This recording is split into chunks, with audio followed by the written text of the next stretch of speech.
So these, tell us about your inventory. What do you usually keep here? Knives from what countries and Well, what Japan and Germany are the biggest knife centers of the world. Sheffield, England was at one time, if you've heard the term of Granton knife edge, that's actually something that was developed by Granton Knife Company, and we're the only company in the United States that still carries Granton knives. Wow, nice. This would be an example of Grantons that were cut into the edge of a knife. It's actually designed for a slicing motion, particularly for roast beef slicers, where you're working with a lot of moisture and you do a long drawing motion. And on the original Grantons, they run all the way down to the edge of the knife. Okay. They should be cut fairly deeply and opposite each other so that they're not perfectly lined up. It's quite a bit of additional expense to a knife because almost all of these things are hand cut. They don't really do an awful lot on a knife that's used in an up and down motion like this. They work well for butchers and long slicing motions. If somebody's trying to get something that actually keeps food from sticking to the knife, these actually work. This is a Lee stain. Okay. Also a Japanese company, Homa Science Company, and they have those deeply cut all the way up and down one side. Now the back side of that knife is smooth. This is a single bevel edge? It is, okay. Yeah. And fairly soft in terms of Japanese steel. Would be in between a lot of the Germans and the Japanese in that it's 58 to 59 on a Rockwell hardness, whereas your Warakome Gold down here are at least 61. Okay. These are a VG10 steel. VG10 is a super steel. It's a very good one that they use in Japan, and often, almost all the time, it is made with a thin core and then it's wrapped with a layer of softer steel to kind of protect that core and give it a little flexibility. This one is a true professional's working knife. They wrapped it one time and did not do anything to make it aesthetic, meaning that if they wanted to, they can wrap this with several thin sheets that have a different nickel content or a different shine to it, and then they can get this effect. This is the exact same steel, 8 layers on either side, and then they hammered it. That's beautiful. And that helps a little bit with the food sticking, but realistically this is mostly to make it a really pretty knife. And a lot of executive chefs will be, I say, well, it doesn't add that much functionality. You say, I don't care. I can see from across the room that it's my knife, it's pretty, and that's the way I want it. Hiro, you're ready to upgrade. We have a hard time keeping them in inventory. They don't make them quickly. So we can be out of a particular size sometimes for 8-9 months while they're trying to catch up. Just have a few knife shapes. I think that they're coming back in to inventory in about the middle of August, but Swedish nickel. those ones are very, very pretty with the traditional Japanese octagonal or wa handles. But we carry a lot of different brands. One of the newer concepts that's coming around right now is instead of having a hard core that's wrapped in soft steel, a lot of people are saying, well, I'm looking for a true Damascus knife where the steel is folded over and over. That happened with carbon knives. And it was not really done with stainless steel. When you're looking at the old traditional Japanese knife makers, they were not banging on stainless steel. So there are some companies that have taken the VG2 and the VG10 and they are just wrapping those two steels together. And they're forming this bird's eye pattern there. Now these are extremely thin and light, fairly delicate. We call them a coreless knife. And the design and shape is by a very famous master down there whose name escapes me at the moment, but the handle on those are fairly small, so if you have larger hands, that knife is not particularly comfortable in the grip. If you have medium and small hands, it's very nice feel, nice smooth taper. But the lightest knife that I have ever held. Very light. Nice. And the interesting thing is, you have VG10 and VG2, so the two steels actually wear at slightly different rates. So you can always have a little level of micro serration down there, which can be good. A lot of times we polish knives out so much that yes, you can shave and you can do all these tricks with paper on them, but they don't tend to bite into a tomato well. Sometimes it's better to have a little bit of toothiness down to the edge so that they rip right through waxed vegetable. With proteins, the fish and the meats and things like that, those polished edges are great. They work very, very well. But some of the vegetables, it's better to not sharpen so smoothly. Or they'll slip right on. Yeah. Now, these blades are actually produced in Taikafu Knife Village, and it's a consortium of knife makers over there. And Shun has recently added this to their line of knives also. I'm trying to see where we are. We just got the Shun display over here for the Shun Classic knives. Yeah, a lot of people are talking about this brand as well, Shun. They have not been around for a long time. They were the largest razor blade manufacturer in the world at one time with Kai. And I think it's about 12 years now that they've been producing the Shun cutlery. And they are very, very good at marketing. They're very good at warranty. It's a no quibble process down there. They're very proud of what they make. And so they have good U.S. representation. If anybody has a problem with a Shun knife, it's taken care of immediately. Okay. As you would expect with like a Wüsthof or some of these companies that have been around a long time. But for a new company like that, they have been very cutting edge at what they're doing with their designs and always trying to bring out something new. And they're producing those in very large volume too. So for the amount of knives that they make, they do an excellent job of fit and finish on all of those products, as opposed to a Kikuichi, which is much smaller and much more individually crafted. Right. So Where's Shun made? it's in Seki City, Sekai. Okay. So and these are made in Sakai. Okay.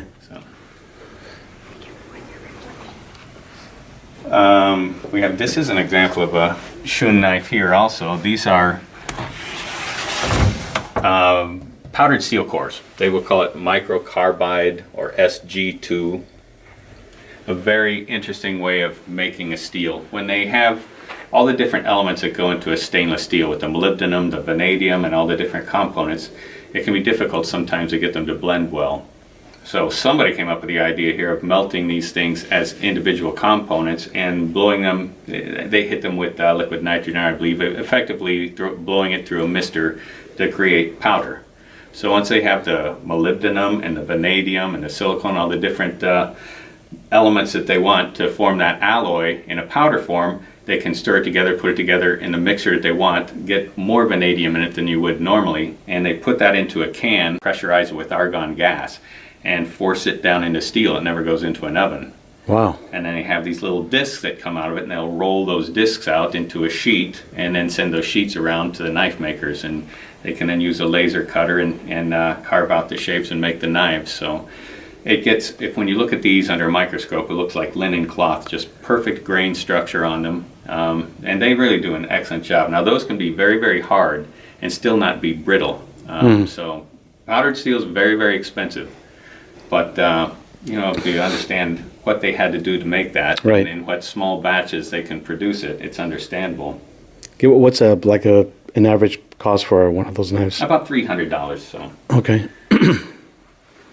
It's not craftsmanship. by any stretch one of the most expensive ones that we sell. Right. Very nice. Well, this is great. So much. I'm learning so much today, Hiro. Yes. So much is.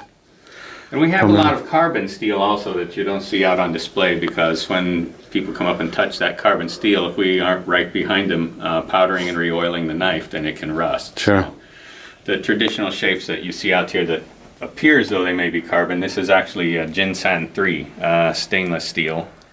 Some people refer to it as silver paper. This one here is manufactured by Jiko. But here you can get the traditional Japanese knife shapes into an extremely sharp and durable stainless steel and not have to worry about the rusting. So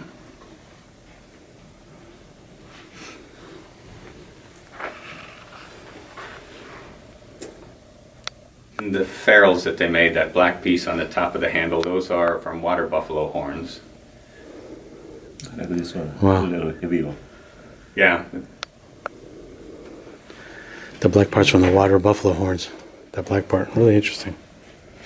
And when you get into some of these traditional style Japanese knives, they can benefit from a finish sharpening. And when you get into some of these, there are two aspects to it. One is some people have their own personal style for how they like to sharpen a knife. If they are going to use this to pop the heads off a fish, they may even like to double bevel it up towards the edge down here and make it very blunt and dull so that they can pop a head off without damaging the fish. But there's also the concept of this is the knife maker. He's a master at his craft. You are the master at using it. So to really polish that out to an 8,000 grit is insulting to the master down there. It's like, we will make the knife, finish it around 2,000 and hand it to you, and you can put the final edge on it as you like it.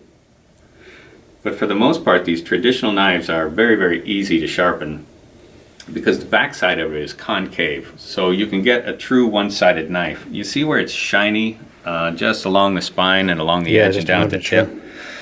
Because it's scooped out in the center, you can lay that dead flat on a stone and not scratch up the backside of the knife. So this gets a true chisel point. And on the front side, you can just lay it completely flat against this shinogi line. So for a beginner, it's like, oh, there's no thinking about it. You just lay it flat on the stone, sharpen one side, flip it over and lay it flat on the back side and sharpen again. Nice.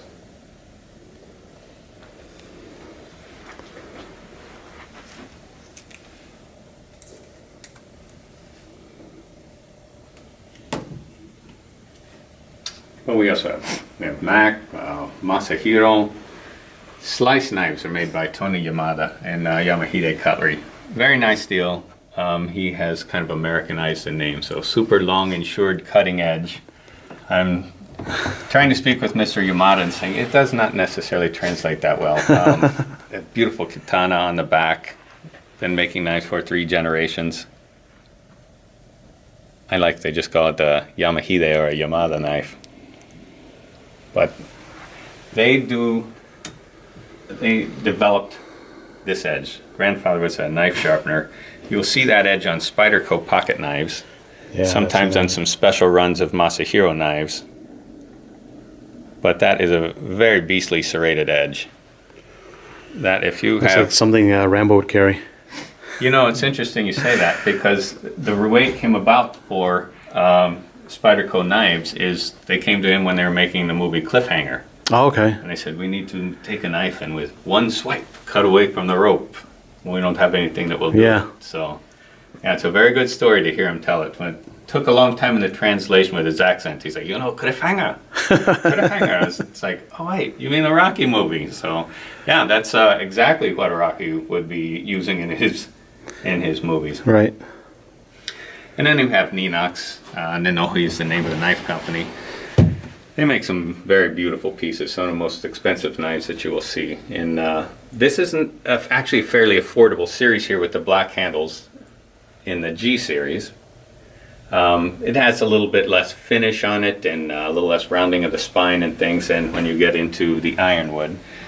They also make them in brightly colored handles. We have red, green, blues down here that we generally bring them in for special order because they get your price tag on a knife like this, $616 for a slicer. It'll be about 50% more when you get it into one of these calf bone handles. And then when they have a pure buffalo horn, it's about double that. So you don't sell a lot of them. So we bring them generally when somebody says, no, here's what I want. And if they're buying them with the bone handles, oftentimes they have special things that they want done to it. So better to order it as they need it. And then they take about 3 weeks to make one. So nice. And those are made also in Japan? They are. Okay. Yeah. Well, here's a couple of other examples on just some odd pieces. That's a Korean handle. That's an example of the red calf bone. Nice. And this is another new line from Shun. These are the Shun Blues. They have a blue steel core wrapped in stainless steel. So these will rust and tarnish like a regular knife, like a regular carbon knife, but just from this section forward. And it takes a two-tone patina. This particular shape is called a kiritsuke. And the idea behind it is that this was the master's knife. Originally they have the yanagi, the deba, the usuba and things, and if you get to a certain level of skill with just this knife you can perform all of those tasks. Blue carbon steel is the hardest. They have a Japanese term for the steels, but they're purchased from the Hitachi Steel Company, and when you go over there to buy the raw materials, they have a blue label on their premium steels. They have white labels on, they actually have 2 grades of white, and then they have yellow steel. So to make it easy on us in the US, we call it yellow, white, blue steel like this. Number 1, number 2 white. So that's the hardest, the blue steel. It is. Okay. And I put a little bit of chrome back into it, and it can get very, very hard when you finish tempering it. These ones right here, Suncraft, are made by Masahiro. This is a Shun with the microcarbide, a Shun Reserve. So not a lot of company using that powdered steel, but the Shun Reserve have it there. And the other one was a Miyabi that had the birchwood handles on it. We hear a lot about Miyabi. What's your feeling about that? About that Miyabi's a brand? very good factory. They were purchased by Zwilling, J.A. Henkel. And from what I've seen, they have fairly hands-off policy in that they did not change the way Miyabi's making knives, and then nor did they change the way Henkel's making knives. It's been a very good relationship for us because you get good distribution. And they have some creative knife designs that have come out from Miyabi. I don't know if it's the Germans or the Japanese that have done it, but a couple of them that I like very much. I'm showing them to you here on the Henkel line, but they're also available in Miyabi. A utility knife is always just a little 6-inch straight knife, and I have a very difficult time with it because there's no knuckle clearance. We use them for shallots and little small handwork like that. On this one, they made it much longer in the heel, gave it a little bit of a camber to it, and this is what we call a drop point or clip point. And that works very nicely when you're trying to get into some garnish work and very close handwork. But the length in that heel down there makes for very good knuckle clearance.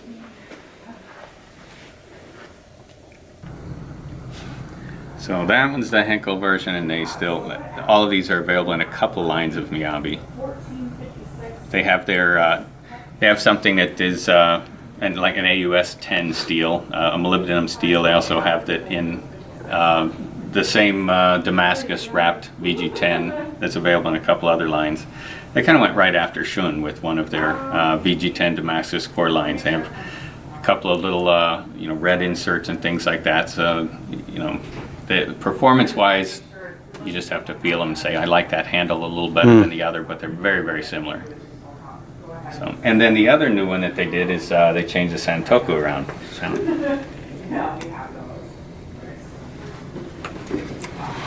Santokus are a knife. An old sous chef of mine came by and said, "Oh, how many of these do you own?" And I said, "Well, truthfully, I own no santokus." And he's like, "Oh my God, I own 3 of them." So many people really love them and use them. But the reason that I did not, usually santoku just runs straight out to here and then it curves down to meet the edge. I do a lot of tip work. So to me, I wanted that tip. Well, here they've done a clip point on a tip. And they also added a little more camber to a santoku than you normally see, so you can get a little bit of a rocking motion on your final cut. So to me, that is the most usable santoku shape out there. Now that one's fairly heavy because of the German design. It's much lighter in Miyabi. But this smooth bolster down here that's set at a 33-degree angle where it's tapered, for those of us who are using a pinch grip, that's very, very comfortable. Yeah, looks like I see the. Sometimes holding this one, right? And this way too. Yeah. And German knives can be much more durable. The steel is softer, so it's much harder to damage. A lot of the guys that are coming in from culinary school and saying, "Oh, I want the Shun, or I want a good Japanese knife," I like to encourage them, get some Japanese knives. You're going to need to learn to practice, some German knives. You're going to need to learn to practice your sharpening, and it's not going to chip on you. They do things that they shouldn't. They're running around and flustered, and they use them to pry things and use them to open cans. And Oh, no. It will just destroy a Japanese knife. On these, we can always bring them back and resharpen it. A couple of swipes with a honing rod, and you can bring that edge back to a nice serviceable standard. And then get the Japanese steel for when you're having to do your fine brunoise and julienne and things like that. So, it's invaluable to have a piece of Japanese steel, but, in 10 years, these are still going to be looking good. Poorly used Japanese knife is going to be fairly chipped, so it's you have to know what you're doing with them. Right. So, but yeah, I appreciate that Miyabi and Henkel have come together because we are getting some innovative designs out of them. This is Messermeister. Messermeister is a German steel company that you may not have heard of, but they make some beautiful knives. Very well balanced. Long ago they they looked at what the Japanese are doing correctly, and they thinned down their edges. Instead of setting at a 22-degree angle, they hardened the steel a little, put it to 17-degree angles. They're one of the first ones to get rid of the bolster. On a traditional German knife, when they drop forge these, they squeeze all the extra steel out in here to form a bolster that runs all the way down to the edge of the knife. So it's nice that you don't cut yourself on the heel, and it adds some strength in this area. But it's very difficult to resharpen. You can only do it a few times by hand, and then you have to take it to a knife sharpener, and we do this on a sanding belt to thin down that bolster so you can sharpen it again. So Messermeister had come along on their knives, and they squeeze the extra metal out here. This is longer than it is on the Wüsthof. Wüsthof is just about here in the bolster, so there's the excess metal, but you can sharpen the entire length of the knife. And it's just very beautifully tapered in both directions, both the distal taper and this direction. So, and they make a huge variety. So there's also, like Wüsthof, you can't find, if you need a shape, Messermeister makes it. So. What a nice collection. Wüsthof has a very special knife also that I should probably show you. They did want to show, I'll bring it right over here. Okay. What do you think, Hiro? They Hiro? also wanted to show that they know how to hammer and pound steel in the tradition of the Japanese. So this one is a carbon steel knife that has been hammered and folded several times to form of the layers. It's a quince wood or ambonia wood handle. Same kind of thing they use for Rolls-Royce dashboards. It's a burl wood. But you can see here that the Damascus layering goes all the way through to the end cap of the knife. Yep. Beautiful work. I don't know if I'd want to use that if I was a chef. It's $2,000, so you use it gingerly. So Yeah. It's very tough, though. I mean, I don't think you can hurt that knife. Nice. You know I'm going to end up buying this. I bring it here to try and show people, and particularly when the young students are insistent, no, I want the Japanese, I want the best knife. And I'm trying to talk them into buying something under $50 to start with and learn their methods of sharpening and things like that, how to use a honing rod, and then come back and buy one. And just to try and redraw attention to the German makers made this steel softer for a reason. It's just two different styles of thinking on what you want on a knife. For theirs, yes, it's softer. Honing rod is part of your mise en place. You just go through 2 tomatoes, you take a couple of strokes to bring the edge back and dice some more. Most people now are like, I'm busy, I don't want to deal with the honing rod, give me the Japanese knife so I can go all day. So, and I understand that, but you have to pay your dues before you get there, otherwise Absolutely, you'll never get there. For you. But yeah, that's a beautiful knife. They really do some nice work. How many of these do you have? Just 2. Just 2? Yeah. All right. So maybe at the airing of this video, you have them both sold. Yeah. Well, they had what they'd done. We had brought this in. We're having it on display, and then Wüsthof came back and said, Williams and Sonoma paid us for an exclusive, so you can no longer have that on the website. And I said, well, that's fine. For the most part, I don't care to sell it. I will care to show it so I can talk to people about the steel anyway. Sure. But yeah, if they wanted to buy it on the website, it wouldn't be there anyway. Okay, So, got it. that's one of the fun things about having you guys come in. There are all kinds of things hidden back here that it takes a lot of time to get some of these things added to the website, and a lot of them are just for professionals, and they'll ask for something. Yeah, I've got it. It's like, oh, I didn't see it on your website. No, your Thanks. website is amazing. I mean, every time I go in there and look at what you have on there, I mean, so thorough. You have everything about the knife company on there, and it's just very thorough. It's great. Whoever's doing that for you is doing a great job. Well, we do that all here. Oh. Ceramics, we didn't talk about ceramic knives. You own any ceramic knives yourself? I give them as gifts when I go over to an in-law's house and I find that I don't have a single knife that is sharp enough for me to work with. I give them a ceramic because I can come back 2 years later and still have a sharp knife to work with. The only reason that I don't is, all of these things are a matter of feel, and the ceramics are extremely light, and I get used to the weight of a knife. And although they are sharp enough to always go through a tomato and things like that, they never attain the kind of sharpness that we get with stainless steel. and they're very hard. When it comes time to resharpen them, we have to use diamond. You can't use a sharpening stone. So now Kyocera is an excellent company. They resharpen for free. And a lot of times people throw them out. So I took a nick out of the knife. I knew it was my fault. It's like, well, don't be so fast. Now, let's send them back because their reputation is very important to them as well. So they will try and fix it, and oftentimes they will replace it, even though they've done something stupid. Like my friend of mine has seen me taking an avocado and smacking a knife in, twisting the pit out like that. They try to do the same with a peach and a ceramic knife, and a peach pit and an avocado seed are not the same densities, so it destroyed the knife. But in general, I like them. I like paring knives in particular, mostly because I don't like sharpening paring knives all the time. It's too small, I'm too busy. I'll take the time to sharpen my bigger knives, but paring knives, a ceramic knife is great. $25 and that edge lasts forever. Yeah, that's a great point. And Great point for a paring knife, you drop those, they don't break just because the blade's so small. Oh, really? They won't break? Because a lot of people are concerned that they just don't tend to go point down. Okay. It's, just the handle on this one is longer than the blade, so when you drop them, the handle tends to hit first. Okay, got it. The weight will bring it down first. Yeah. Okay. That's a good point. Yeah, a lot of people on the website, on our channel is asking us about these knives, so it's great to get this information from you. Kyocera is the best. Kyoto is Japan's, Sera is for the ceramics. There were a lot of inexpensive ceramic knives out made in China, but you can bake ceramics for a very short period of time, or you can bake them for longer periods of time and under hydrostatic pressure. So there's more to it than just saying, this is a ceramic knife. It's like, yes, but they're not all equivalent. So when you have 5 knives for $10, you have to realize something's wrong there. Get what you pay for. We don't know that. Yes. Hey, Makisu. You? They have a Makisu here. A good one, too. Whale leg scissors. I don't know if you've ever used those. Oh, wow, look at that. I love these guys just because whale legs are expensive and they're busy, and you have to gently do it with a paring knife. With these, with one swipe, the top comes off.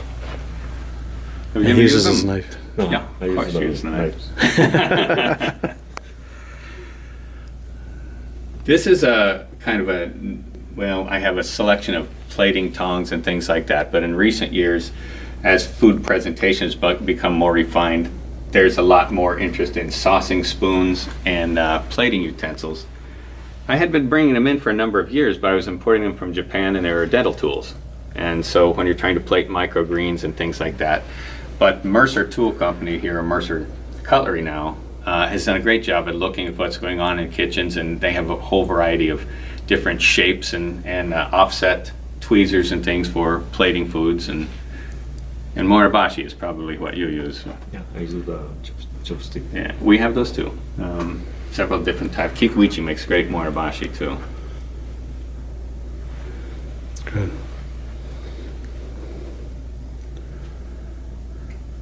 And knife bags, a lot of this stuff we display what we can out here, but as you saw in the back, there's one whole wall of nothing but knife bags.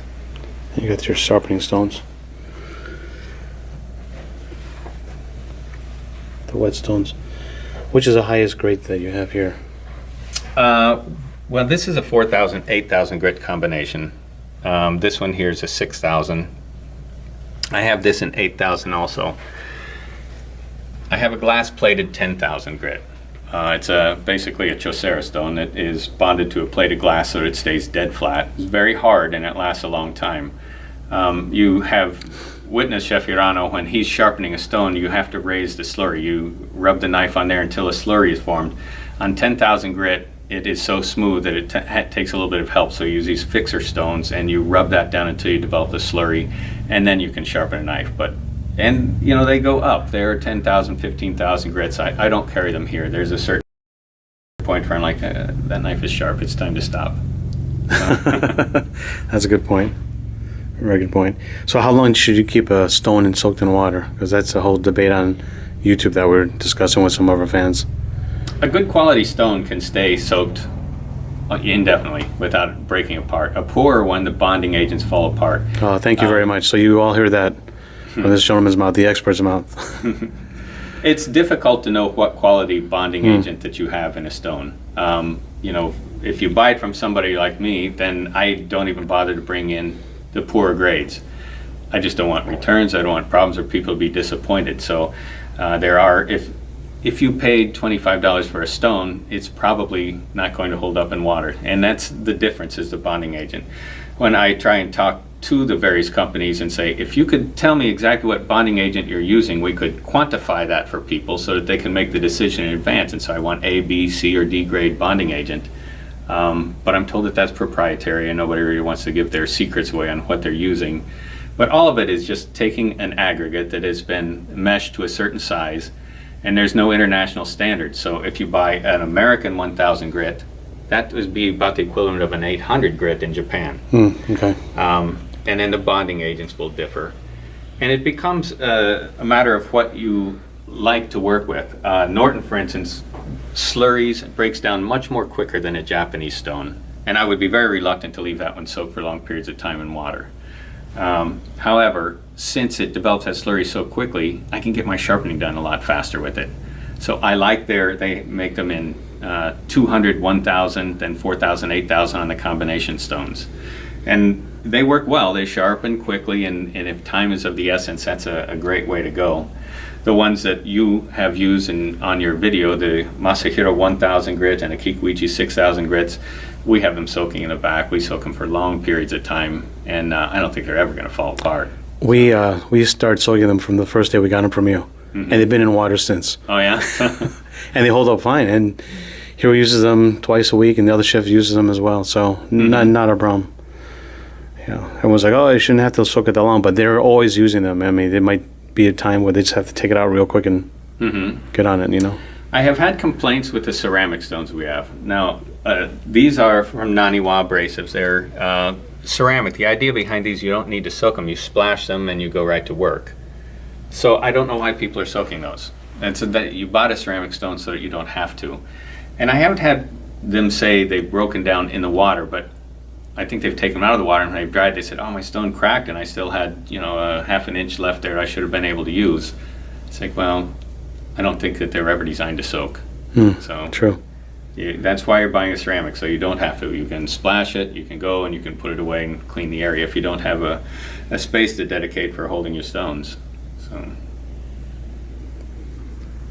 That's great. So many answers today that we found, Hiro. So there's a lot of people that might have questions that we can't answer. We can always direct them towards you. Oh, absolutely. Is that good? Okay. Yeah, either by phone or by email. Okay. And my personal email is david@knifemerchant.com. So I'll put the link in the description box. So definitely, this is the gentleman who knows it all. And tell us your background as a chef. I know you were a chef before, and you were... Yes, I was a chef for many, many years. I had worked my way through all different styles of cuisine throughout the Midwest and things like that. When I came to San Diego, this was my first saturation in a heavy seafood market. And, you know, I've worked for a lot of different corporations. I would work for a lot of restaurants, not the easy ones. You come to the corporations where they say, here's our flagship restaurant at a great tourist location. We do all these covers, but I have another one over here that's losing money. Can you help us out? So that's kind of my forte, is to come in here and oftentimes it's building maintenance. You look at what they're doing wrong, where they're losing money, designing the menu. I was always a computer programmer, which is what I'd done. I cooked to pay my way through college. When I got my degree in computer programming, you know, the day I came back and said, I'm getting ready to give notice. I said, but we had you pegged to be the chef at this other restaurant. It's like so I never really used that. I never went into programming. I just continued on, but we'd bring a computer into the restaurants, and it was kind of one of the first time where you can look at these things and really put numbers to it. Say, well, what are our top 10 overused items? What are our top 10 underused? What are the top contributors to bottom line profit and things like that? And find unusual things. Coffee and tea and sodas are always in the top 10 contributors to bottom line profit. So when I'm trying to turn a restaurant around that's failing, oftentimes one of the first things I do is bump the price of coffee 25 or 50 cents. I mean, nobody really ever blinks at that. Unless they were ridiculously priced at the beginning. It doesn't hurt anything. Oftentimes then it's cleaning up and looking at, there can be pilferage and theft and just menus that are improperly costed and just ordering. So, put in ordering procedures and yield charts when they're cutting the fish. So you can't buy a salmon and say, I think I can get this much out of it. You have to know. So am I going to get 65 or 68% out of that? And how are you going to address the scrap and all those things that you guys deal with regularly? But it was cutting edge originally to come down and bring these things into a computer and put programs and spreadsheets in front of them and say, this is how you make a profit. Because restaurants are tough. Every little thing down there costs you money, and so you have to watch every quarter, every little nickel down there to make sure that at the end of the month you're coming out profitable. It's fine if you're a huge volume place. You can do a lot of really silly, stupid things and still make money. But for most places down there that have a slow Tuesday or Wednesday, you have to really maximize your table turns. And one of the big mistakes that I have made in the past is having a menu with too much variety on it and find that people are analyzing a menu for 25 minutes and can't decide. So that's what I worry about with my website too, and the knife lines. It's like I have so many, I worry that people can't even make a decision. They're afraid they made the wrong one and things because there are so many different knife choices out there. But on the plus side, I don't have any bad choices. We've made the decision there's nothing here that I carry that is not suitable for going into a restaurant and going to work, and it's going to hold up for you. So. That's great. And there's nothing that we brought in that I looked at and said, we brought in this product because I think it can sell well. We have to look at it and say, well, I think this is very functional, it does what it's supposed to do, and I think it's useful. So I don't have a lot of gadgets. I don't have hand choppers and different things like that. And I know we have people request them. I know they would sell, but this is a knife. This is your chopper. We cater to a professional environment here. That's perfect. Do you have any more questions, Hiro? I think you answered everything for us. Learned so much today. This is such a privilege. I really appreciate your time here, and of course for helping us out and supplying our knives to us, and also helping our fans out, because we're always wanting a good, reputable place. And we always speak on the phone, through email, or through the telephone. And Alex is great. She's always very, very helpful. But seeing your website and coming in here, it's just astonishing. And speaking with you too, because you're very, what's the word I'm looking for? I mean, your choice of words, you know exactly how to explain everything very, very thoroughly. Oh, thank you. So there's no questions about it. I appreciate that. Absolutely. And Alex had to leave for a doctor's appointment today. She's taking a vacation finally. Okay, good for her. Shots first. So, oh, really? Yeah. Well, thank you so very much. Well, thank you. Appreciate your time again. And this is the last word about knives. So anybody who has more questions, please look in the description box. You'll find David's email there, and also knifemerchant.com. And can't beat it. This is it. Thanks again for your time. You're welcome. Thank you. Bye-bye.